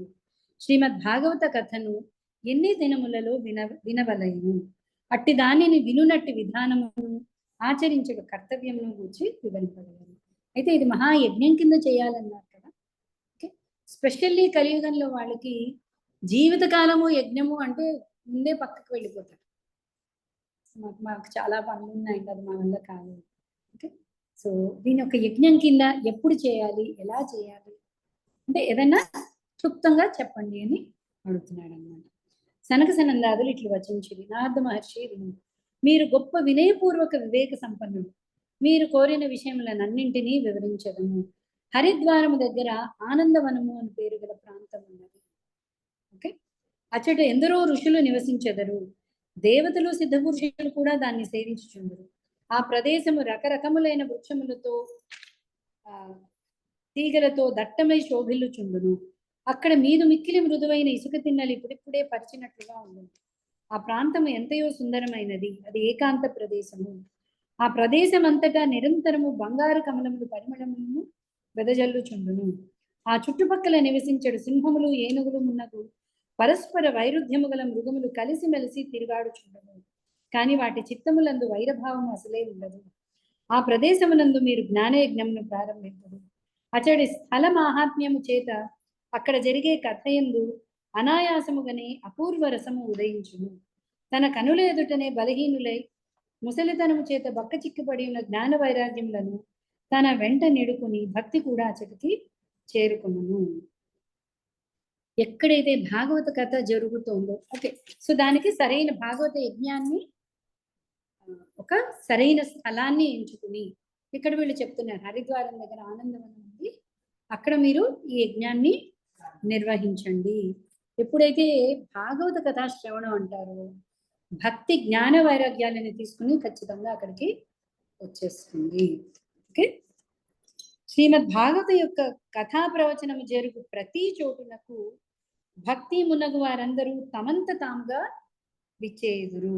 అచట ఈ కథా ప్రవచనము తమ కర్ణ పుటములకు వినిపించినంతనే ఆ ముగ్గురికి ముగ్గురు చైతన్యవంతులై యవన దశను పొంది దిగ్గున లేచి నిలబడతారు. ఆటోమేటిక్గా భక్తులందరూ ఎక్కడైతే భాగవత శ్రవణం జరుగుతుందో అక్కడికి ఆటోమేటిక్గా వస్తారు. అప్పుడు వాళ్ళకి ఆటోమేటిక్గా పుష్టి వస్తుంది. నారదుడి సమస్య అదే కదా.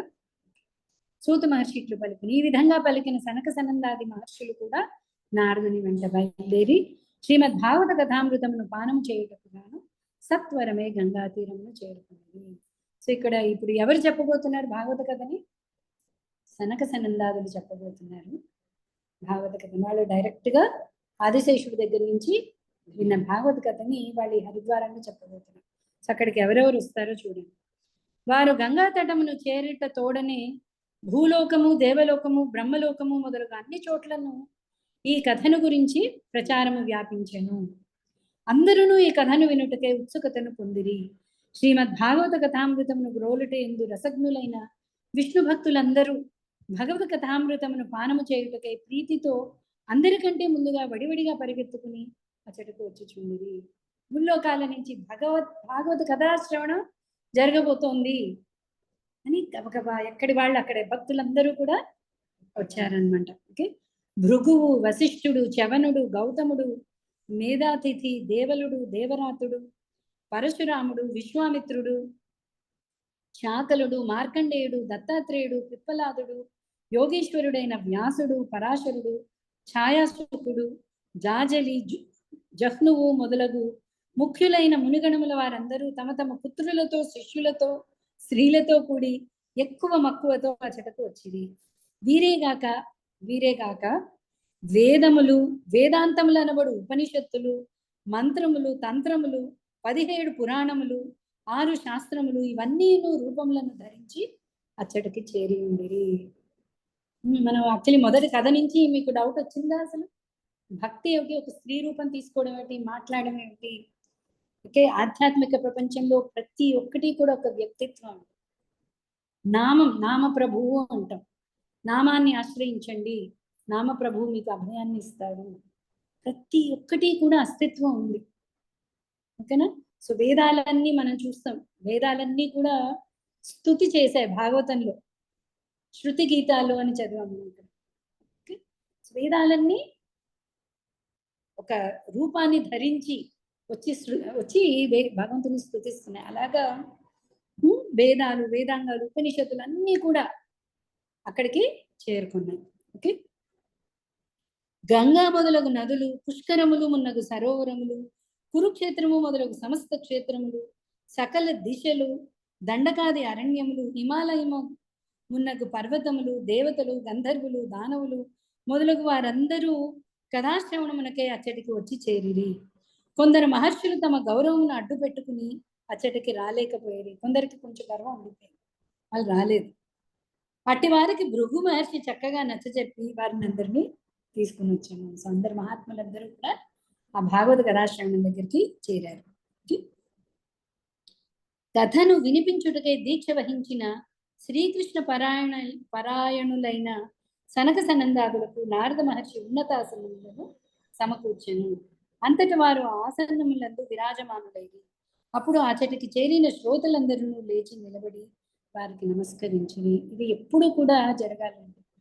భాగవత ప్రవచనం జరుగుతుంది అన్నప్పుడు దాన్ని మనం వ్యాసాసనం అంటాం. ఆ వ్యాసాసనంలో కూర్చోబెట్టాలి. ఆ ప్రవక్త వచ్చినప్పుడు లేచి నిలబడాలి శ్రోతలందరూ కూడా. ఆ శ్రోతలలో విష్ణు భక్తులు, వైరాగ్యవంతులు, సన్యాసులు, బ్రహ్మచారులు ముందు వరుసలో కూర్చుని ఉండిరి. వారందరికంటే ముందు భాగమున నారద మహర్షి ఆసీనుడై ఉండెను. ఒకవైపు ఋషిగణములు, మరొక వైపు దేవతలు ఉపవిష్టులై ఉండిరి. ఇంకొక వైపు వేదములు, ఉపనిషత్తులు మున్నగునవి విరాజిల్లుచుండెను. మరి ఒక వైపున తీర్థములు, వేరొక వైపు స్త్రీలు ఆసీనులై ఉండిరి. అట్టి శుభవేళ అన్ని వైపుల నుండి జయ జయ ధ్వానములు వినిపించుచుండెను. అందరూ నమస్కారములు చేయుచుండెను. ఓకే. దేవతా శ్రేష్ఠులైన కొందరు విమానములను అధిరోహించి ఉండిరి. వారు ఆ విమానములందు కూర్చుని కల్పవృక్షం యొక్క పుష్పములను అందరి మీద వర్షింపచేయుచుండెను. అంటే ఎంతటి మంగళకర పరిస్థితి భాగవత శ్రవణము అనేది మనకి దీని ద్వారా మనకి అర్థమవుతుందండి. సో అందరూ కూడా పూజ ఆచరించి ఏకాగ్ర చిత్తులైరి. సో అంతటా ఆ తర్వాత సనక సనందాదులు శ్రీమద్ భాగవత మహాత్మ్యాన్ని స్పష్టంగా వివరించడం మొదలుపెట్టారు. శ్రీమద్ భాగవత కథను సో అడిగాక ఎప్పుడు వినాలి, ఎల్లప్పుడు వినాలి, ఏ రకంగా వినాలి?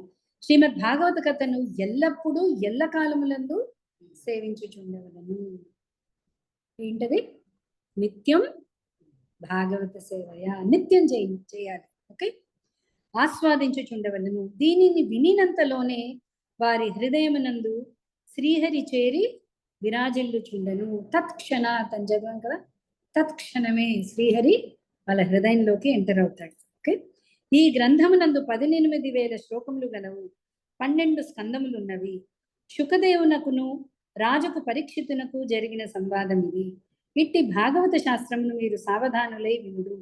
పరమ పవిత్రముగు ఈ భాగవత కథ తమ చెవులకు క్షణకాలమైనను వినిపించనంత వరకు అట్టి వారలు అజ్ఞానముతో కొట్టుమిట్టాడుతూ జనన మరణ రూపముకు ఈ సంసార చక్రమునందే తిరుగాడుచుండును.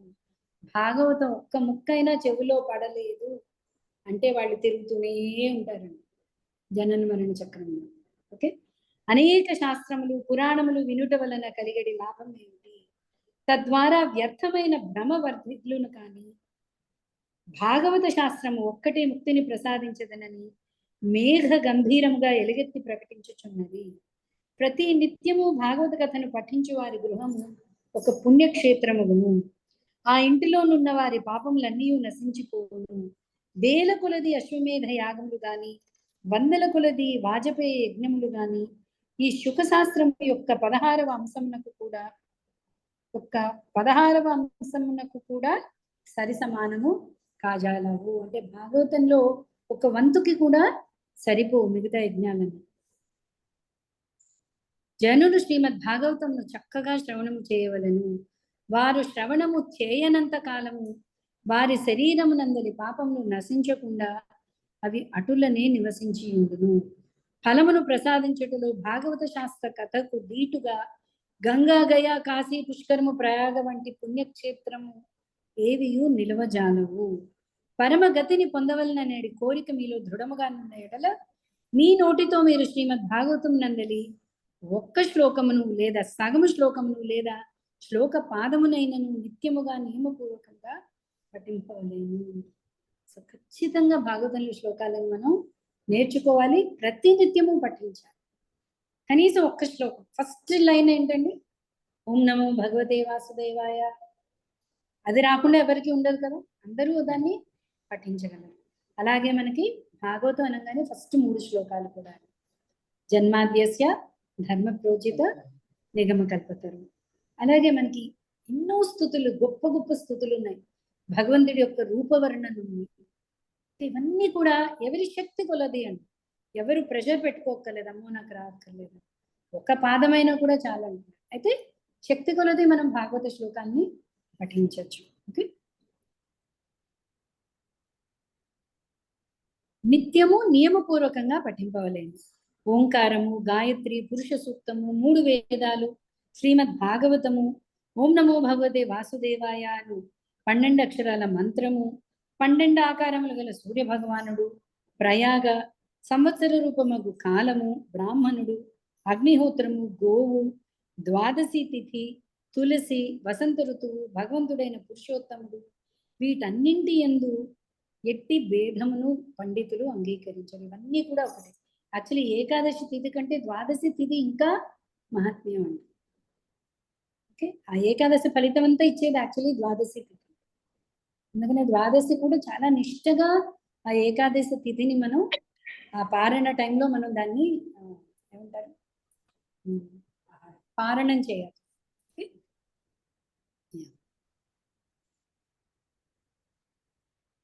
అహర్నిశలు అర్థసహితముగా భాగవత శాస్త్రమును పఠించవలేము.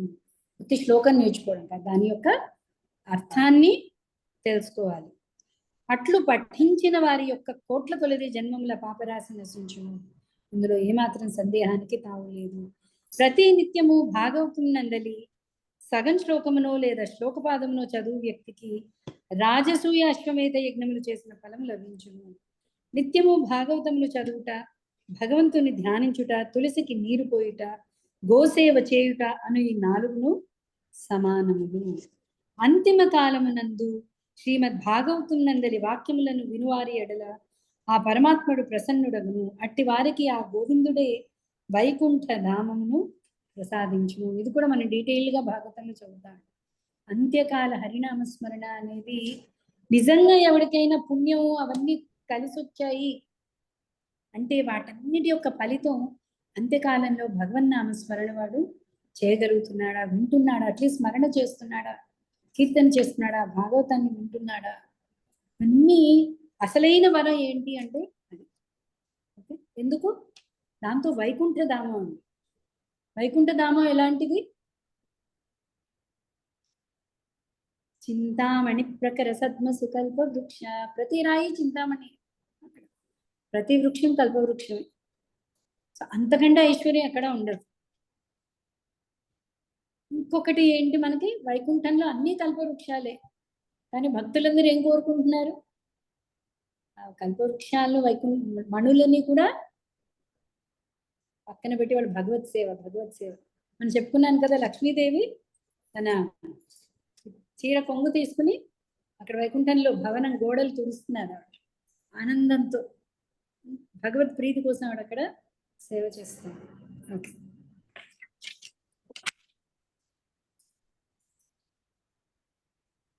శ్రీమద్ భాగవతమును బంగారు సింహాసనందు ఉంచి పూజించవలెను. అనంతరము దానిని ఒక విష్ణు భక్తునకు దానముగా ఇయ్యవలెను.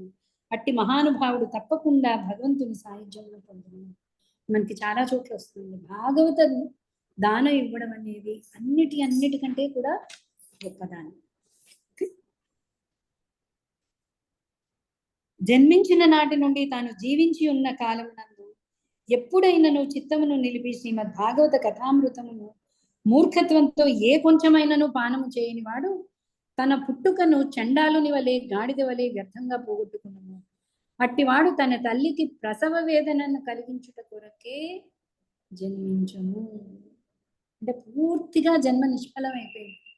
భాగవతాన్ని ఒక్కసారైనా కొంచెమైనా భాగవతాన్ని వినట్లేదు అంటే ప్రతి ఒక్కడు వినాలి, లేకపోతే ఆ జన్మ వ్యర్థమైపోయింది. అర్థ సహితంగా భాగవతాన్ని పఠించాలి. ఓకే, ఈ శుకశాస్త్రమునందెల్లి కొలది వాక్యములను కూడా వినని పాపాత్ముడు జీవించి కూడా మరణించిన వానితో సమానుడగును. ఈ భూమికి భారమే పశుప్రాయమైన ఆ మనుష్యుని ధిక్కరించవలను అని స్వర్గలోకమునందలి దేవతల ముఖ్యులకు ఇంద్రాదులు చెప్పుచున్నారు. సో వీడు అసలు భాగవతమే వినలేదు అంటే, కృష్ణ లీలలే వినలేదు, భగవంతుడి లీలల్ని వినలేదు అంటే అలాంటి వాడిని ధిక్కరించడం. అలాంటి వాడితో మనకి పని లేదు. భగవన్నామం ఒక్కసారి కూడా పలకకపోతే ఇంకెందుకని? పాదయుగళి తోడి పశువుగాక అని ప్రహ్లాదుడు చెప్పేశాడు, 2 కాళ్ళ పశువు అని. ఓకే, ఈ ప్రపంచమునందు శ్రీమద్ భాగవత కథ లభించుట నిజమునకు చాలా కష్టము. అయితే కోట్ల కలది జన్మలేందు పుణ్యము చేసుకుని వారికి మాత్రమే ఇది లభింపగలదు. నారద మహర్షి, మీరు గొప్ప ధీమంతులు, యోగనిధులు కనుక మీరు ప్రయత్నపూర్వకంగా జనులకు ఈ కథను వినిపింపవలేను. దీనిని వినుటకై ప్రత్యేక దినముల నియమము లేదు. నిరంతరము దీనిని వినుటయే శ్రేయస్కరము. సత్యమును పలుకుచు బ్రహ్మచర్యమును పాటించి ఎల్లవేళ్లలేందు వినుటయే శ్రేయోదాయకమని పరిగణింపబడినది. కానీ కలియుగమునందు ఇట్లుండుట చాలా కష్టము. కావున శుకదేవులు ఇందుకు తగిన ఒక విశేషమైన విధానమును గూర్చి వివరించినారు. దానిని తెలుసుకొనవలెను. సో నిత్యము పఠనము, నిత్యము దీక్ష అనేది కలియుగం వాళ్ళకి కొంచెం కష్టం అవ్వచ్చు. కాబట్టి దాన్ని సింప్లిఫైడ్ ప్రాసెస్ ఒకటి ఉంది, అదే సప్తాహ శ్రవణం. మనకి భాగవతం అనగానే భాగవత సప్తాహం అన్నారు. అయితే ప్రభుపాద వారు సప్తాహం కంటే నిత్యం భాగవత సేవ అనేది మనకి చాలా సులువుగా మనకి, ఎందుకంటే 7 రోజులు కూడా ఒక దీక్ష కింద మనం చేయడం కూడా మనకి కష్టం అంటే. సో ప్రభుపాద వారు ఏం చేశారంటే నిత్యం మన ఏ ఇస్కాన్ టెంపుల్ అయినా చూడండి, భగవద్గీత క్లాస్ ప్రతిరోజు సాయంత్రం ఉంటుంది, ప్రతిరోజు ఉదయం భాగవతం ఉంటుంది, ప్రతిరోజు 1 గంట సేపు భాగవతం. దాని గురించి మనం మిగతా టైంలో చేసుకోవచ్చు. ఇది యాక్చువల్లీ సప్తాహ పఠనం కంటే నిత్య పఠనం మనం తర్వాత చూస్తాం, సనత్సనందాదులు కూడా చెప్తారు. సప్తాహం అనేది చేయలేని వాళ్ళ కోసం.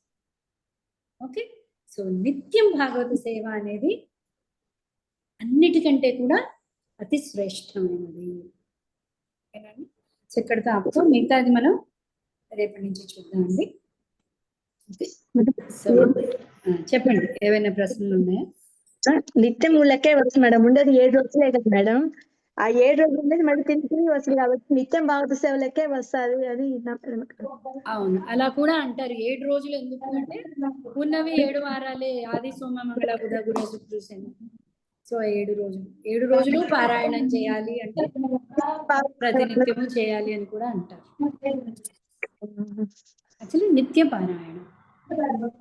ఇంకొకటి, ఓకే, సప్తాహం చాలా మంది అది కూడా మనకు వస్తుంది. అది ఒక అంటే డబ్బుల కలెక్షన్ కి అలా కూడా చేయకూడదు. సప్తాహం చేసే వాళ్ళు కూడా అతి నిష్ఠతో దాన్ని సప్తాహం చేయాలి. నేను అందరినీ మ్యూట్ చేస్తాను, మాట్లాడాలనుకున్న వాళ్ళు మాత్రం మీరు అన్మ్యూట్ చేసుకుని మళ్ళీ మాట్లాడండి. చెప్పండి కళావతి గారు, మీరు ఏదైనా చెప్దాం అనుకున్నారా? అన్మ్యూట్ చేసుకుని చెప్పండి. మ్యూట్ తీయండి, మ్యూట్ తీసేసి మాట్లాడండి. మ్యూట్ లో ఉన్నారు. స్టాప్ చేసేయండి మేడం. కళావతి గారు, ఓకే. ఇంకెవరైనా ఏదైనా చెప్పాలనుకుంటున్నారండి? హరే కృష్ణ అక్క, ఇవాళ ప్రసన్నకి బర్త్డే. ఒకసారి హరే కృష్ణ. వెరీ నైస్ అండి. ప్రసన్న గారు ఇంకా మనందరినీ ఉత్సాహపరచాలి, ఇంకా భక్తిలోకి ముందుకు వెళ్ళాలి. ఓకే, సో ప్రసన్న గారి కోసం అందరం 3 సార్లు హరే కృష్ణ చెప్తాం. హరే కృష్ణ హరే కృష్ణ హరే కృష్ణ కృష్ణ హరే రామ హరే రామ హరే రామ హరే హరే కృష్ణ హరే కృష్ణ కృష్ణ కృష్ణ హరే హరే హరే రామ హరే రామ రామ రామ హరే హరే కృష్ణ హరే కృష్ణ కృష్ణ కృష్ణ హరే హరే రామ రామ రామ హరే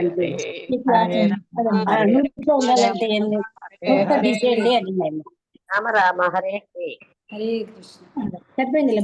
అందరి తరఫు నుంచి పుట్టినరోజు శుభాకాంక్షలు అండి ప్రసన్న గారు. ఇవాళ వాళ్ళ పెళ్లి రోజు కూడా మాతాజీ. పెళ్లి రోజు కూడా కదా? అవునా? ప్రసన్న 2 వచ్చిందా? క్లాస్ కి వచ్చినట్లేదు. వచ్చింది, బొమ్మ పెట్టున్నారే. హరే కృష్ణ హరే కృష్ణ. చెప్పండి మొట్టమొదట భాగవతము ఆదిశేషుడు సనక సనందాదులకు చెప్తారా? చెప్పింది ఈ పరంపర చాలా చోట్ల వస్తుంది. ఒక్క నిమిషం. ఫస్ట్ భగవంతుడు స్వయంగా బ్రహ్మదేవుడికి చెప్పాడు భాగవతం. అదే అడుగుదాం అనుకున్నాం. సో అలాగే ఆదిశేషుడు సనక సనందాదులకి చెప్పి అక్కడి నుంచి ఒక పరంపర వస్తుంది. నూట్లో ఉండండి అనింది అమ్మ. అంటే వింటాండి, ఏమన్నా చెప్పాలా వాళ్ళకు? ఒక్క నిమిషం.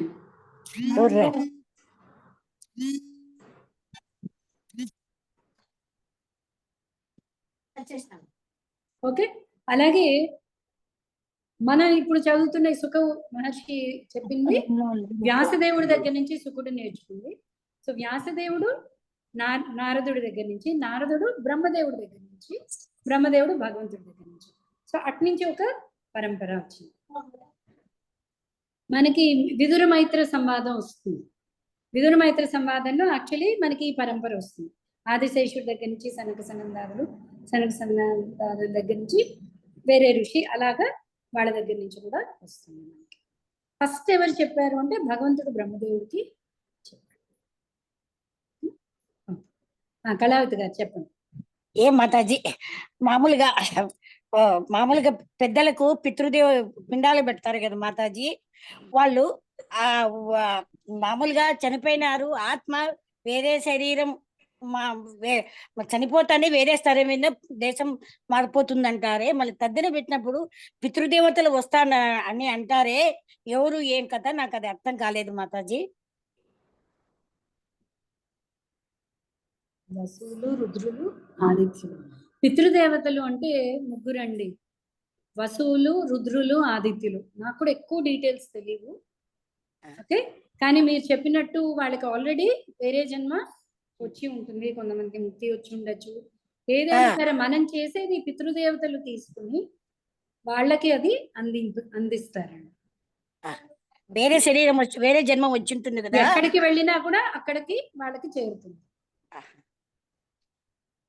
ఓకేనా? మీరు బాగా చెప్తున్న అర్థమవుతుంది మాతాజీ.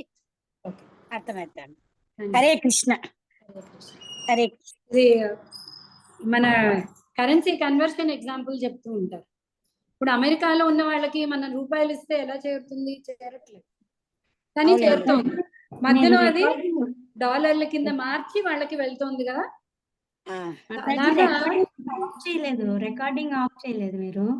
పర్వాలేదండి, మనకి ప్రశ్నోత్తరాలే కదా. సో అలాగా రుద్రులు, వసులు, ఆదిత్యులు, ఓకే, వీళ్ళు పితృదేవతలు.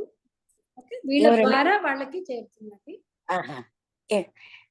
ఎవరెవరండి మాతాజీ? వసువులు, రుద్రులు, ఆదిత్యులు. ఆదిత్యులా? సరే.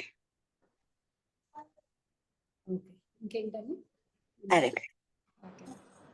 మేడం వాళ్ళు మేడం మా ఊర్లో చెప్పా, ఇద్దరు జాయిన్ అయినారు. లక్ష్మి అక్క ఈ ఊరిలో మహిళా మండలి ప్రెసిడెంట్ మేడం.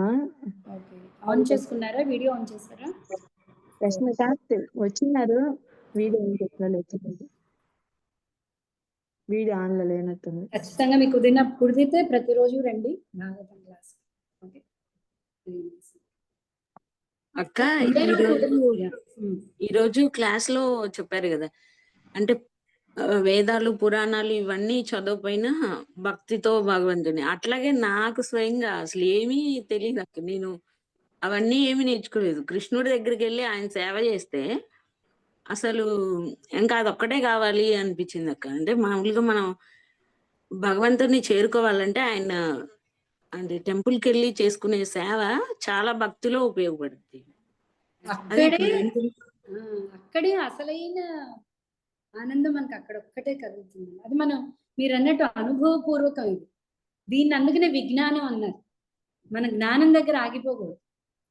జ్ఞానం ఎప్పుడైతే అనుభవంలోకి వస్తుందో, అనుభవంలో రాని జ్ఞానం మనకు అక్కర్లేదు. ఫైనల్ గా ప్రాక్టికల్స్ చేయలేదు అనుకోండి, అనుభవంలోకి రావట్లేదు అనుకోండి, ఆ జ్ఞానం వల్ల మనకి ఏంటి ప్రయోజనం? థియరీలో 100 మార్కులు వచ్చేసే, ప్రాక్టికల్స్ లో మనకి తెలియాలి. మనకు బాగా నేర్చుకున్నాం అనుకోండి, ఏంటి ఒక ఏమంటారు, ఫైర్ యాక్సిడెంట్ అంటారు. అక్కడ అలా వస్తే ఇలా చేయాలి, ఇలా చేయాలని నేర్చుకున్నాం. తీరా పరిస్థితి వచ్చినప్పుడు ఏం చేయాలో తెలియలేదు అనుకోండి, మనకు ఆ పక్షులలాగా వల్ల వేసుకుంటే అవ్వదు. ప్రాక్టికల్స్ రావాలి, అనుభవంలోకి తెచ్చుకోవాలి. ఆ అనుభవం అనేది ఒక భక్తిలో సాధ్యం అవుతుంది. అది వస్తే మనకి జ్ఞానం ఆటోమేటిక్ గా ఫాలో అయిపోతుంది. మేడం వాళ్ళకి అలా వచ్చింది, మాకు బాగా విన్నాక భక్తి వచ్చింది మేడం. చెప్పాలంటే మాకేం తెలియదు ముందు సేవ. ఎందుకు అంటే శ్రవణం కూడా సేవ. శ్రవణం వల్ల మేము మారినాము. అంటే తను చెప్తున్నారు కదా, మేము రివర్స్ లో ఉన్నాము. నవవిధ భక్తుల్లో ఏంటి ఫస్ట్ ఏంటి? శ్రవణం, కీర్తనం, విష్ణు స్మరణం, పాద సేవనం, అర్చనం, వందనం, దాస్యం, సఖ్యం, ఆత్మనివేదనం. ఈ 9 కూడా నవవిధ భక్తులు. వినడం సేవ. భగవంతుడి గురించి వినడమే సేవ. యాక్చువల్లీ అన్నిటికంటే ఇంపార్టెంట్ సేవ. ఈ సేవలన్నీ మనకు ఆటోమేటిక్గా ఎప్పుడైతే మనం కృష్ణుని కోరుకుంటామో, సేవ కావాలి అనగానే మనకి సేవ ప్రాప్తిస్తుంది. అది కానీ ఛాలెంజ్. నాకు సేవ కావాలి అని భగవంతుడిని అడిగి చూడండి. ఒక డౌట్ అమ్మా, భగవత్ సేవ. చెప్పండి స్వామి. భక్తికి భగవంతుడు బందీ అవుతాడు అంటారు కదా, కానీ ఎక్కువ భక్తి చేసే వాళ్ళకే కష్టాలన్నీ ఎందుకు వస్తాయి? అది భగవద్గీత రాదా? భక్తి చేసే వాళ్ళకి కష్టాలు వస్తాయి. మీకు ఎవరికైనా తెలుసా ఎగ్జాంపుల్? మన కర్మలను అనుసరించి. శ్రావణ్ గారు, మీకు ఎవరైనా అలా తెలిసి ఉన్నారా? ఎవరికైనా కష్టాలు వచ్చిన వాళ్ళు? ఉన్నా, మాలానే ఉన్నారు. అందుకనే మనకి ఎప్పుడు పాండవులు ఎగ్జాంపుల్ ఇస్తుంటారు. పాండవులు నిత్యం కృష్ణుడికి సక్కులు, వాళ్ళకే కష్టం. ఓకే, సో కృష్ణుడికి ఒక పేరు ఉందండి, ఏంటి తెలుసా? చౌరాగ్రగణ్యం. చౌరాగ్రగణ్యం అంటే అన్ని హరిస్తాడు. ఓకే, ఎప్పుడూ కూడా కృష్ణుడు ఏం చేస్తాడు అంటే అందరికీ సమమే. కృష్ణుడు అందరికీ సమమే. వీళ్ళకి శిక్ష ఎక్కువ, వీళ్ళకి శిక్ష తక్కువ అలా లేనే లేదు. జడ్జి లాగా. ఓకే, జడ్జికి మనం చెప్పామనుకోండి, నేను నీ బంధువుని కదా, నువ్వేంటి నాకు శిక్ష వేసావు. జడ్జి అక్కడ బంధువు కదా అని శిక్ష వేయడు. అందరూ సమానమే అతనికి. అందరూ సమానమే. ఎవరు ఆ తప్పు చేస్తే దానికి అది ఉంటుంది. ఓకే. అయితే భక్తుల దగ్గరకు వచ్చేటప్పటికి భగవంతుడి యొక్క స్పెషల్ మర్సీ. ఎందుకు అంటే బంగారం అనేది ఏమంటారు, కాలిస్తే దాని వన్నె బయటకు వస్తుంది. ఆ ప్యూరిఫికేషన్ జరుగుతుంది. ఎప్పుడైతే ఆ చిలికి ఆ భక్తి అనేది బయటకు వస్తుంది, అది భక్తులు ఎప్పుడూ కూడా అందుకనే కృష్ణ నాకు ఎందుకు ఈ కష్టం ఇచ్చావు అన్నాడు. బా కృష్ణ ఇంత కష్టాన్ని ఇంత చిన్నగా నాకు ఇచ్చావు. మనకి తెలియదు ఎంత పాపం మనం చేసామో, ఎంత పెద్ద కష్టం రావాల్సిందో మనకి తెలియదు. సో మనకి భగవంతుడి మీద నమ్మకం కరెక్ట్ గా ఉన్నప్పుడు మనకు అర్థమవుతుంది. ఎవడు అన్ని పాపాలు చేసి ఉంటాడు, వాడేమో అష్టైశ్వర్యాలతో తులతూన్నట్టు మనకు అనిపిస్తుంది. మనమా అసలు ఏమీ చేయలేదే, ఎవరికి ఏం తప్పు చేయలేదే, మనకేమిటి ఇన్ని కష్టాలు, కనీసం భోజనానికి కూడా కష్టపడుతున్నామే. భక్తులకి ఉన్నారు, ఆ స్థితిలో ఉన్నారు. సో యాక్చువల్లీ ఏం జరిగింది, ప్రతి ఒక్కడు కూడా కర్మఫలమే. భక్తులేందు ప్రత్యేక కరుణ భగవంతుడికి ఉండడం వల్ల అతి శీఘ్రంగా ఆ కర్మ నుంచి వాళ్ళు బయటపడతారు. ఓకే. సో భక్తుడు మనం చేయాల్సిందల్లా భగవంతుడి మీద నమ్మకం. ఒక్కరోజు కూడా మనం అడిగాం ఇంత కష్టం ద్రౌపదికి ఎలా వచ్చింది, ఆవిడ ఒక్కరోజు అడగలేదు కృష్ణుని, నాకు ఇంత కష్టం ఇచ్చావేంటి. ధర్మరాజు అడగలేదు, నేను చక్రవర్తిని, ఇన్ని రాజస్వ యజ్ఞాలు చేశాను, ఇవాళ నేను భిక్ష పాత్ర పట్టుకుని ఉన్నాను, ఏంటి కృష్ణ నాకు ఈ పరిస్థితి అని ధర్మరాజు అడగలేదు. ఇంకా అర్థమైందండి, అంతకంటే కష్టం ఎవరికైనా ఉందా? మనం ఇప్పుడు ఏదో పూర్వజన్మ గురించి అంటున్నాం, ఎప్పుడో ఏదో చేసాం. ఇప్పుడు పాండవులు అంటే మొత్తం చక్రవర్తులు వాళ్ళు. ఏమంటే భీముడికి ఒక పూట భోజనం అవ్వలేదు సరిగ్గా. కుంతిదేవి కష్టాలండి చాలా. అయితే కుంతి కూడా అడగట్లేదు, బా ఎంత కరుణ అయ్యా నీకు, దేవకి పుత్రులను నువ్వు రక్షించలేదు, నా పుత్రులను నువ్వు రక్షించు. దేవకి 6 మంది పిల్లల్ని కంసుడు వధించాడు కదా, ఎంత కరుణయ్యా నీకు, నా పుత్రుల వెన్నంట ఉండి నువ్వు రక్షించావు. భక్తులు ఎప్పుడూ కూడా భగవంతుడు కరుణ వల్ల నేను ఈ పరిస్థితిలో ఉన్నాను, కష్టం అనేది దరిదాపుల్లో కూడా రాదండి. మనం చూస్తూ ఉంటాం ఎంతో మంది గురువులు కూడా వాళ్ళకి అంటే మంచం పట్టి ఉంటారు. ఎందుకు? వాళ్ళ భౌతిక శరీరంలో ఉన్నారు. ఆ శరీరము ఈ భౌతిక రీతి జరుగుతూనే ఉంటుంది. భౌతిక ప్రపంచంలో ఎంటర్ అయితే ఆ కర్మ ప్రకారంగా జరుగుతూనే ఉంటుంది. కానీ భక్తుడు ఎప్పుడు ఏమనుకుంటాడు, కర్మ ఫలితం అయింది, నాకు కావాల్సింది నీ సేవ, నీ కరుణ. సో ఈ కష్టం అసలు కష్టమే కాదు. ఇది కష్టం దేనికి వస్తుందండి, బయట ఉన్న కార్కి వస్తుంది, లోపల డ్రైవర్కి కష్టం లేదు. కారుకి దెబ్బ తగిలింది, అదేంటి నా కారుకి దెబ్బ తగిలింది, ఒక పరిస్థితి వల్ల కారుకి దెబ్బ తగిలింది. నేనెవరు, నేను నిత్య కృష్ణ దాసుడను. ఇక్కడ అదే చదువుతున్నాం మన పక్కన, ముక్తి చేతులు కట్టుకొని ఉంటుంది భక్తుడికి. ఓకే. సో ఈ కష్టం కింద అనిపిస్తుంది. ఇంకొకటి ఏంటి అంటే చాలా ఎగ్జాంపుల్స్ ఉన్నాయి. స్విచ్ ఆఫ్ చేసాం, ఫ్యాన్ ఏంటి ఇంకా తిరుగుతోంది, స్విచ్ ఆఫ్ చేశాను కదా, వెంటనే ఇదవలేదు, టైం పడుతుంది. ఆఫ్ అయిపోయింది. భక్తులకి కర్మశేషం ఆల్రెడీ అయిపోయింది. కొన్ని కర్మలు ఏంటి అంటే ఆల్రెడీ ఫలించి, అంటే పండు తినడం మొదలు పెట్టేసింది ఆ కర్మ ఫలాన్ని. సో అది పూర్తి చేసుకుంటారు భక్తులు, అంటే అది పూర్తవుతుంది. ఎందుకంటే ఆల్రెడీ తినడం మొదలు పెట్టేసి భక్తులకి వెనకలున్న క్యూ మొత్తం భస్మం అయిపోతుంది. అంటే ఇంకా కాయగా ఉన్న మన కర్మఫలం, ఇంకా విత్తనం స్టేజ్ లో ఉన్న కర్మఫలం, ఇవన్నీ కూడా భస్మం అయిపోతాయి. ఓకేనా అండి? ఇది ఆల్రెడీ మనం పండు అనుభవించేసాం, ఆల్రెడీ తినేసాం.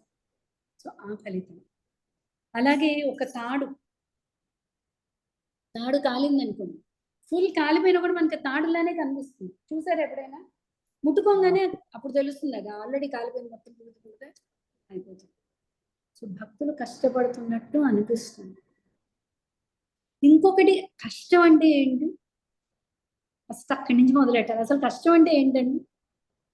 మనసుకు నాకున్న కష్టం మీకు కష్టం కాదు, మీకున్న కష్టం నాకు కష్టం కాదు.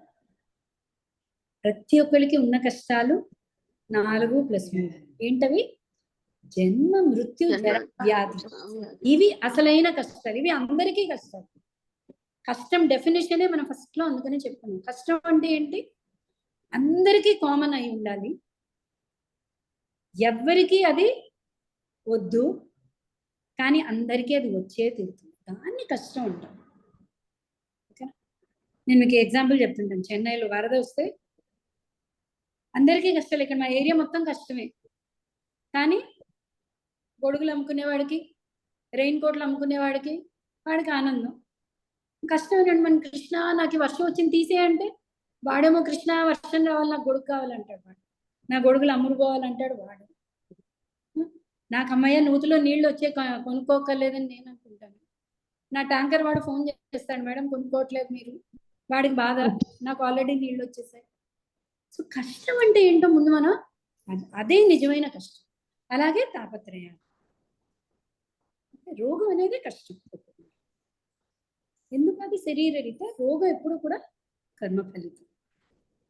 అయితే పర్వాలేదు, ఏం పర్వాలేదు. స్విచ్ అయితే ఆఫ్ చేసేసాం, టైం పడుతుంది మనం ఆఫ్ చేయడానికి. అది ఆగిపోవడానికి టైం పడుతుంది. ఏమండి? ఓకే. భగవంతుడిని నమ్ముకున్న వాడికి ఏ ప్రాబ్లం లేదండి. ప్రాబ్లం ఉన్నట్టు అనిపిస్తుంది, అతి త్వరలో దాని నుంచి బయటపడిపోతుంది. ఓకేనా? హరే కృష్ణ మేడం. హరే కృష్ణ. సుకన్య గారు, మేడం పూరి జగన్నాథ స్వామి గుడికి వెళ్ళాం కదా, అక్కడ పండిట్లు కర్రతో కొడుతున్నారు కదా మేడం, అది ఎందువల్ల? మనం అదే మనం ఎక్కడో ఉంటాం కదా, ఇప్పుడు భగవంతుడిని సేవించమనే ఎట్లా మేడం? మనకు దెబ్బ తగలబోతే ఎలా అండి? వాళ్ళు చిన్న చిన్న దెబ్బలతో వదిలేస్తున్నారు. ఓకే. యాక్చువల్లీ ధామంలో ఉన్న ప్రతి ఒక్కళ్ళు కూడా విశేషమైన భక్తులండి. వాళ్ళు ఏం జరిగినా ఏం చేసినా కొట్టి డబ్బులు తీయన్నా ఇవ్వగలిగితే ఇవ్వడం, లేకపోతే నమస్కారం చేసుకుని దెబ్బని భాగ్యంగా తీసుకుని వెళ్ళడం. ఓకేనా? భగవత్ ప్రసాదం అండి దాంట్లో. అంటే వాళ్ళని మనం ఏవి అనుకోకర్లేదు. అది కాదు మేడం, అదే ద్వారం దగ్గర కొడుతున్నారు కదా, దాని అర్థం అదేనా అని. కొంతమంది కొట్టించుకుంటారు మేడం, తెలుసా మీకు? మన కాశీ లాంటి చోట్ల కూడా ఇప్పుడు కాలభైరవుడి దగ్గర ఏం చేస్తున్నారు? వచ్చి కొట్టించుకుంటారు, డబ్బులు దక్షిణ ఇచ్చి కొట్టించుకుంటూ ఉంటారు వాళ్ళు. కూడా మనకి ప్రసాదమే, ప్రసాదం కిందే భావించండి. ఆ ధామంలో ఉన్న వాళ్ళు నిత్య సేవకులు, వాళ్ళు డైరెక్ట్ జగన్నాథ స్వామికి సేవ అందిస్తున్నారు. అందుకని ఎప్పుడూ కూడా గుడికి వెళ్తే ఒక దక్షిణ పెట్టుకుని వెళ్ళండి. భక్తులకి ఖచ్చితంగా ఇచ్చి, వాళ్ళు 10 రూపాయలు ఇస్తే ఒప్పుకోరు, ఇంకొకటి వేస్తారు, నమస్కరించి వెళ్ళండి. భగవత్ ప్రసాదం అనుకుని మనం ముందుకు వెళ్ళాలి. కొంతమంది వీపు మీద కొడుతున్నారు కదా మేడం, కొడతారు, తల మీద కొడతారు, ఏదైనా సరే భగవత్ ప్రసాదం. ఎందుకు అంటే వాళ్ళు పాండర్, వాళ్ళు భగవంతుడి పూజారి. తీసుకోకపోయినా పర్వాలేదు, మనకెందుకు? వాళ్ళు తీసుకోకపోతే మనకు సంబంధం లేదు. అది తీసుకోకపోతే నమస్కరించి అది తీసుకెళ్ళి భగవంతుడి హుండీలో వేసి అంతే కదా. హరే కృష్ణ. సో మళ్ళీ రేపు కలుద్దాం అండి. వాంఛాకల్పతరుభ్యశ్చ కృపా సింధుభ్య ఏవ చ పతితానాం పావనేభ్యో వైష్ణవేభ్యో నమో నమః. అనంత కోటి వైష్ణవ వృందకి జయ. శ్రీల జయ. హరే కృష్ణ. హరే కృష్ణ.